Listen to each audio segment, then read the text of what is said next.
At this point, we'd like to open up the floor for questions. Any other questions or discussions? That's a small little one. Since we're talking about global issues, I know one particular global issue I'm really passionate about that really affects women is gendercide. What do you all think? There are many different, like gendercide is sex-selective abortions, or when a fetus is born, strangling it, killing it when you realize it's a female. There are many different ideas of how gendercide can be stopped, and it's been proven, like if you look at South Korea statistics, that it can be stopped. South Korea used to have just as skewed of a gender ratio as China, but due to proper education, that has changed, due to like women having a higher status in society, being thought as human. And yet people are still saying the way to get rid of gendercide is to outlaw abortion in all countries. What do you all think the proper steps would be to outlaw practices like gendercide, which shows that country doesn't think of women as human? Which country are you talking about? Mainly China and India. And what do women there say? What do women there, what are they rallying for? I don't know, they don't really get voices in China. I have a distant cousin who actually is, she was adopted because I think they're my dad's cousins. They were on a trip to China and they found her in the garbage. And they've been, we talk about all the time because of her. And the issue that comes up isn't a fact that, well, we didn't want a daughter, or we have to follow the laws placed by our country. Our name has to live on. If we don't have a son, then we're not going to be supported when we're older. And unless you fix issues like those, you're not going to be able to fix them. That's what I was suggesting, the education. I am so encouraged by the female Chinese students I've met here at the TSU, who are their parents' only child, whose parents adore them and are promoting them to be professionals, to have every opportunity in the world. And so obviously, I mean, it's not universal, this denigration of daughters is not universal. And I don't know. Phil, I think Phyllis asked the right question. What If do you the look at- women there? That's the thing, is because when you see interviews talking to people in China about the issue of gendercide, they don't ask women. It's the same as in America when there are all these interviews about birth control and men are the ones being asked. Women just aren't being asked their opinion on interview articles that are reached in the United States. And this takes us back around, it circles us around to where we started, which was with women doing cottage industry and this disproportion with more women doing cottage industry, but not enough women doing actual policy making. And so what that tells me is we need more women in China and India doing policy, so that what women in villages are rallying for, they're getting, because there's women in policy that have power to put those positions in place. I think you should also consider expanding this issue from beyond being just a feminist issue, because some definitions of feminism urge us to look at the world as a totality, not just women and improving their condition, the condition of all human beings. Perhaps the real issue here is overpopulation.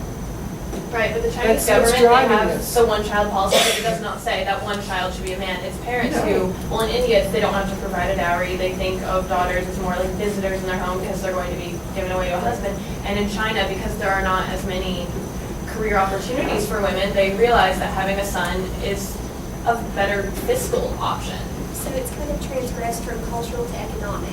Like before, I feel like it's kind of more cultural, like that's just how your family was, like man is head of the household and everything like that. But now it's almost more economic than that, because really when you have a daughter, you're kind of like, well, what do I do with her? Like she can't do this and she can't do that, and I have to spend all this money on her and stuff like that. When you have a son, you're like more economically advanced. So like, And a lot of Yeah, it possibly could be solved by old age pensions like Social Yeah. Security. yeah. And I But that takes a lot of money. I mean, that takes a very big organization and a very healthy economy. And This is also regional, Yeah. because if you watch any of the documentaries on modern cities in China, women are in positions they're educated, they're in positions of power, they're professionals also.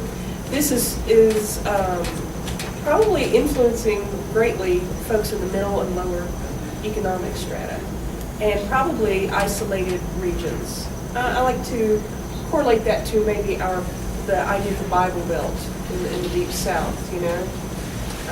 There are areas where it's like stepping back in time. But this isn't an issue that's like this rare occurrence. It's continually happening, and because of these like small regions, China's national gender ratio is skewed. And for every 1 point the ratio gets skewed, the crime rate rises by 5%.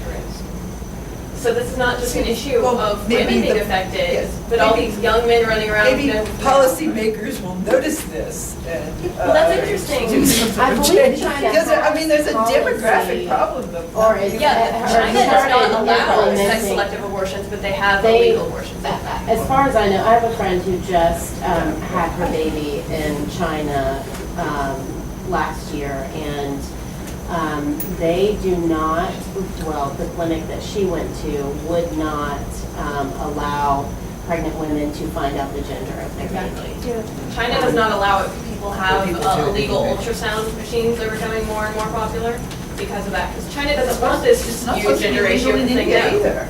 And this isn't really an issue of like main Chinese government policymakers, because both India and China, they both have had more female rulers in the United States, but this isn't happening here. It's a cultural idea, and that's why a lot of people think the way to stop that is outlawing abortion. And I was asking if you all think that is a viable option, No. or what I ways- think you see. old age pensions. That's what I know. Outlawing No, old age abortion pensions. is not gonna help that. People are always gonna have abortions if they wanna have abortions, they'll just have back alley abortions. Pat and Randy saying that the economy is a great indicator of these things, and like you also said, women are being kind of pulled away from maybe things that they're being pulled away from jobs that maybe they have always done or have always been interested in doing, but are maybe not getting paid the amounts that they should, or not being allowed, like the glass ceiling, to elevate themselves. And once again, economy, like Randy said, I have this daughter, what am I going to do with her? Am I marry her off? That's all that's going to happen. So I think a lot of that is like. And that's certainly not true of the young Chinese women who are going to university. Right. Well, not getting Yeah. general. You can't generalize everybody. Yeah.